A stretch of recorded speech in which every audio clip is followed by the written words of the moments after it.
Hey there, I'm Jeff with CreditCards.com. Today we're going over the Credit One Bank Platinum Rewards Visa with no annual fee. So we'll talk about the main things you need to know about this card, the pros, some of the cons.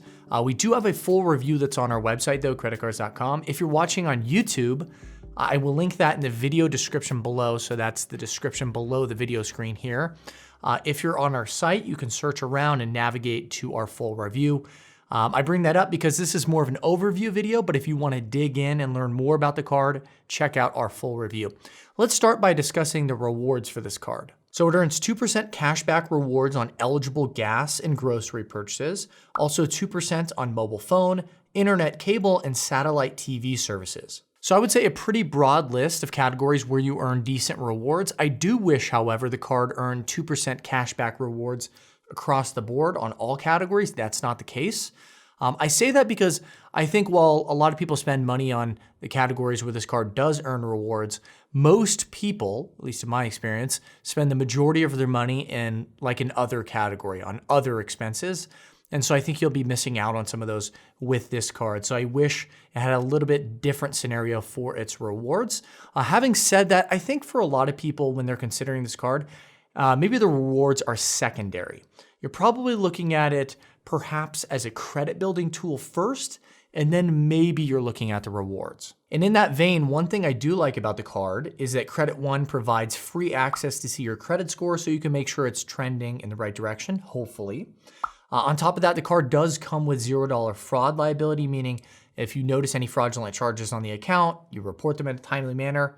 You actually shouldn't be out any money. And this is one of the main reasons that a lot of people say spending on a credit card is actually safer than with a debit card because you can, get that $0 fraud liability. Not every single card offers it, but this particular card does. Now, another thing to be aware of is the credit limit with this card, which starts at $300, but there is the potential to increase that over time. And if you can do that, you definitely should. And I say that for a few reasons. Not only does an increased credit score give you just more, generally more breathing room when you're spending on the card. I mean, a $300 credit limit is not difficult to hit with just day-to-day spending. So by raising that, you give yourself a little bit more breathing room.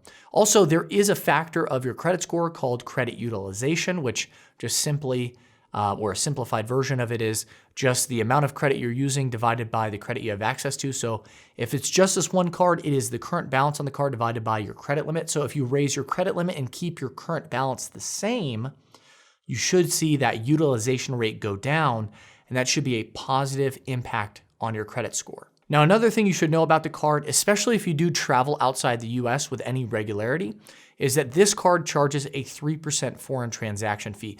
I do not think that's a deal breaker whatsoever. It's not really a travel-oriented card.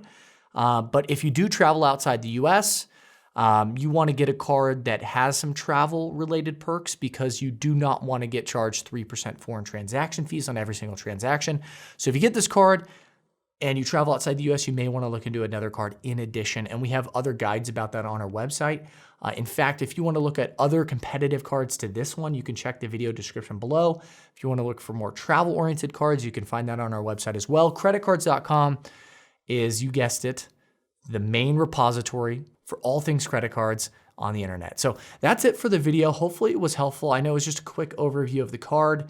You can learn a lot more in our full review. Thanks for watching. Have a great day.